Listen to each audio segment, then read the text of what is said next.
final score, Port Vale 1, Wrexham 1, Port Vale winning 3-1 on penalties in what is that close to being a completely meaningless game of football, let's be honest. But it was quite fun anyway.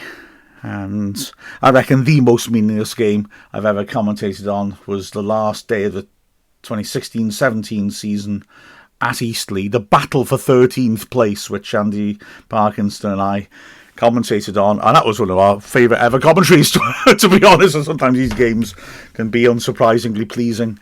This one, well, Wrexham, we made 11 changes. It turned into 10 by the time the teams came out, because we had a bit of an unlucky time with injuries to add to Arthur Okonkwo's misfortune this week.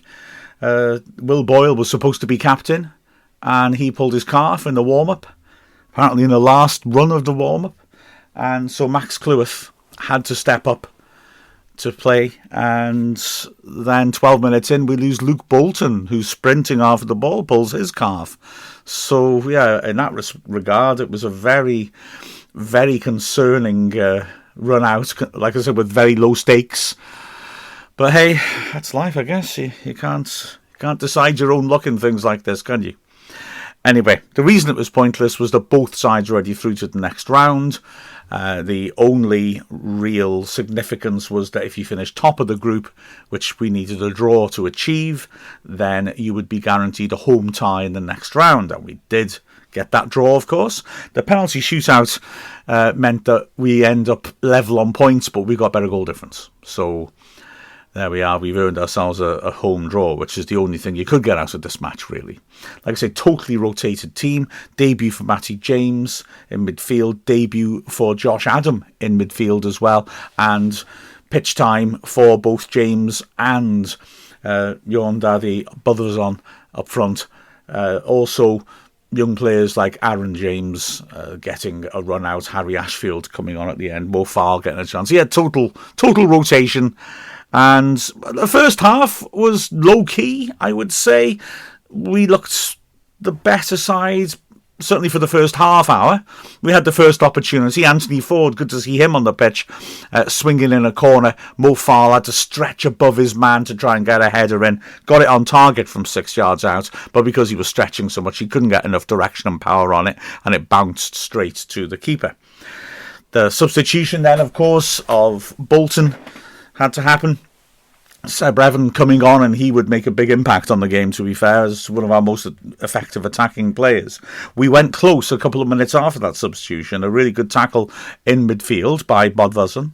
He feed the ball over to the right. Aaron James fed it in down the right, back into the box. Bodvarsson had made a run ahead of him after winning it, and he pulled it back nicely. Foul, hit it from 6 yards, but a defender had got tight with him, got a touch on it, and it deflected just wide.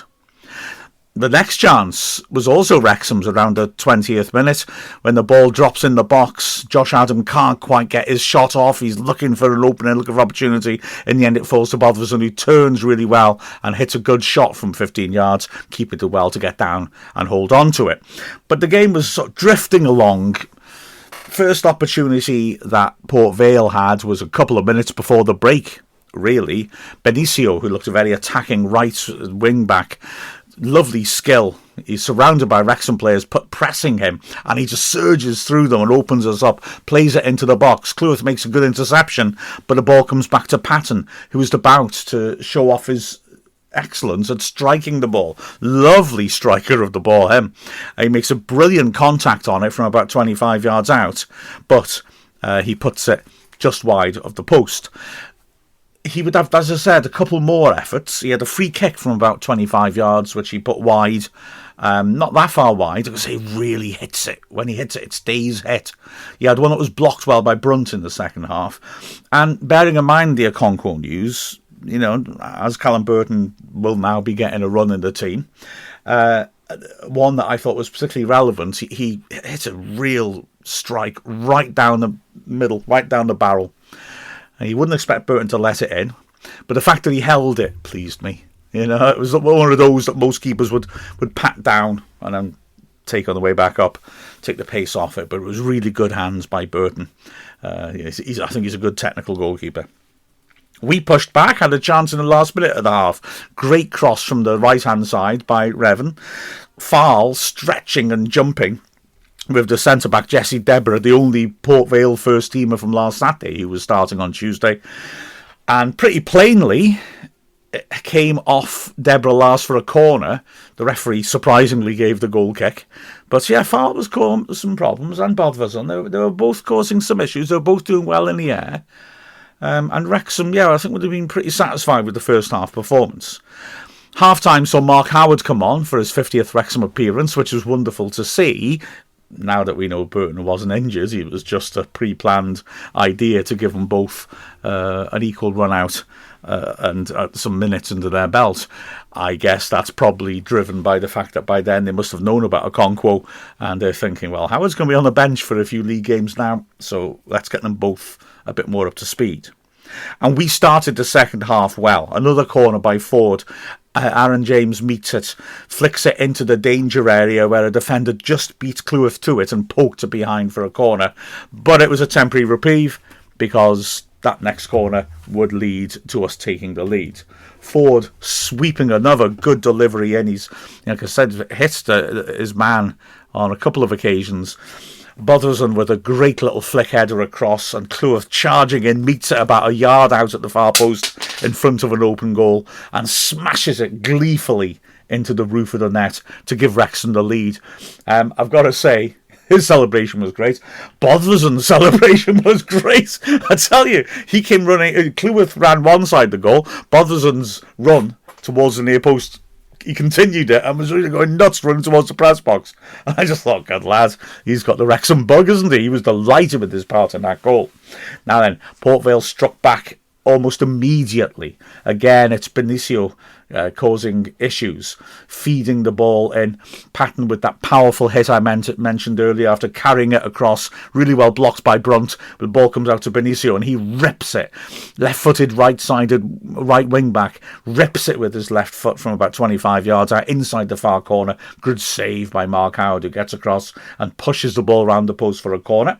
When the ball is swung in by Sharrock, Deborah, the massive centre-back, gets up about 6 yards out and he times it perfectly, rises way above everyone else, but plants his head too close to Howard, who again shows good hands to just take it first time. There's opportunity at the other end when Matty James feeds the ball in, and it's initially nothing comes of it, but when it's cleared back out, James puts Vale gets up. It does really well here. Strength in the box. Big centre-back next to him, but he gets himself under the ball so that he can use his physique to block the defender, and he heads it cleverly down to Mendy. It's a good chance, probably the best chance Wrexham have apart from the goal. About 10 yards out, he's in space on the left side of the box, but pretty narrow. But he just doesn't quite control it properly to get the swift strike, which I think was the best option, and having not done that, he fiddles around with it a little bit, and then when he gets a shot off, it's still a good chance, but he rather scuffs it, and it's an easy take for the keeper. But Port Vale start coming back very strongly at us around the hour mark, and the rest of the game really is almost completely about them pushing us back. Again, nice little 1-2 of Patton involved, and he feeds it into the box for Hackford. Hackford running in one-on-one with Howard. Howard does brilliantly to save at his feet, although the ball ricochets beyond him and was still going to go in despite Howard's efforts, but Cleworth is able to get back and clear it off the line. Then it's Benicio again finding Hackford. Hackford knocking a nice pass through the middle. Port Vale really doing well, like passing through the thirds. When he got the ball into that area about 30-40 yards out, they had lots of good movement, runners running into channels, and we were struggling to pick them up, and they passed the ball around nicely. We allowed a bit too much room, I would say, on the edge of the box, which we normally don't do with our first team setup, where it's all very compact. Port Vale were able to play through us, and on this occasion, that Patton pass sends the ball in, the Hackford pass sends Patton into the box with a clear sight of goal. Looks like he's bound to score. Brunt lunges in from behind on the side, and well, from my perspective at the time, completely wipes Patton out, stone cold penalty. having seen the replays, I think the ref may have got it right because he doesn't give the penalty. Looking at it, it's hard to tell, and there's only one camera angle, but to me, I think Brunt does slide in and get a touch on the ball. Now, you could argue that he then carries on through the player. I think that's a reasonable argument. But I can see why the ref maybe didn't give the penalty. The first contact is, I think, by Brunt, so fair play to him for that. Port Vale aren't put off, their crowd aroused, such as it is a crowd, and they start to get behind them more. Hackford working it wide to Tulai, who feeds it back to Hackford, but again, a bit of a scuff, and Howard is able to hold on to it. And Hackford has another chance from a tight angle, and Howard makes a sharp save down at his near post to push it round for a corner. By this point, Paul Mullen has come on for Bodvarsson, who's always going to get about an hour or so. In the last 10 minutes, we bring on Rathbone for Josh Adam. We bring on Harry Ashworth for Mo Farl, and Ashfield goes up front. But we don't hang on to the lead. 82nd minute, a throw-in, long throw. Deborah hurls it in. Brunt will be frustrated at himself because he just mistimes his jump and misses the ball. There's no one around him. And it bounces through, and then Rico Richards substitutes, scores a superb goal, to be fair.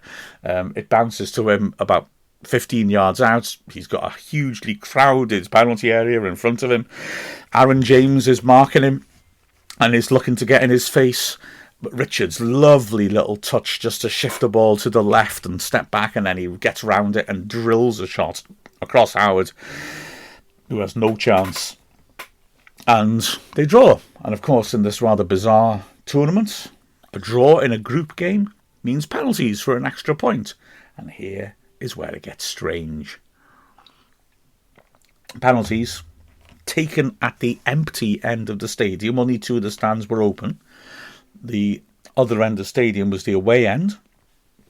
Darren Moore, the Port Vale manager, claimed afterwards that the referee said it has to be down that end. No idea what basis that's on. I thought the rules say you got to have a toss for ends, and surely you do. But anyway, that's what he claims. I don't know. And yeah, it doesn't go right for us, does it? Beautifully put by the BBC Stoke bloke behind me. I overheard him saying it's an absolutely pointless penalty shootout in front of an empty stand. Yeah, that's about it, really. Tolaj steps up for the first one. Good penalty, just inside the right post. Mullin equalises. Good to see Mullin drill a penalty home. Sent the keeper the wrong way. But Lowe scores his to make it 2-1, and then things start to go wrong. Ford doesn't get a proper contact, hits it much too central, and Ben Amos saves it low down to his right. Grant steps up and makes it 3-1 with another good penalty just inside the right post. Seb Revan, I feel a little sorry for him. He puts it in the corner. Decent pace, but maybe not quite enough, and Amos makes a good save low down to his left. And at 3-1 after 3 penalties, we are looking in a lot of trouble. In fact, let's be honest, we've already reached that awful stage in a shootout where everything's got to go your way. We're going to have to save both their penalties and score both ours. And it starts well enough, because Howard indeed does save the first penalty, dropping low to his right. Good save by him. Ollie Rathbone, though, steps up to try and keep us into the last round of penalties, but he scuffs it a bit, and it's a low down save for Amos to his left, which isn't the most difficult penalty save. And we have lost the game. We have drawn the game. We have lost the shootout. It means nothing because, like I said, that 1 point has earned us the home game anyway. So the penalty shootout made absolutely zero difference whatsoever. Looking at the individual performances now, Burton in the first half didn't have anything to do, really, in all honesty. Nothing that extended him. Howard in the second half had a lot to do with it brilliantly. He made 3 good saves. He did well on the penalties. I've always felt, and, if I'm not being fair, fair enough, I'll hold my hands up. But I always sort of felt that Howard didn't get that close to penalties when we've had penalties. And I mean, let's be frank, this is not a determining quality in picking a goalkeeper or judging a goalkeeper, because you don't have to do it very often and the odds are against you anyway. But I always had this sort of sense that maybe he's not that fantastic on penalties. he was very good in this. He went the right way every single time. Those penalties had to be well struck. They all were, and had to be well placed. They all were, because Howard was close to all of them. So nice to see that as well. Good work by Howard in goal.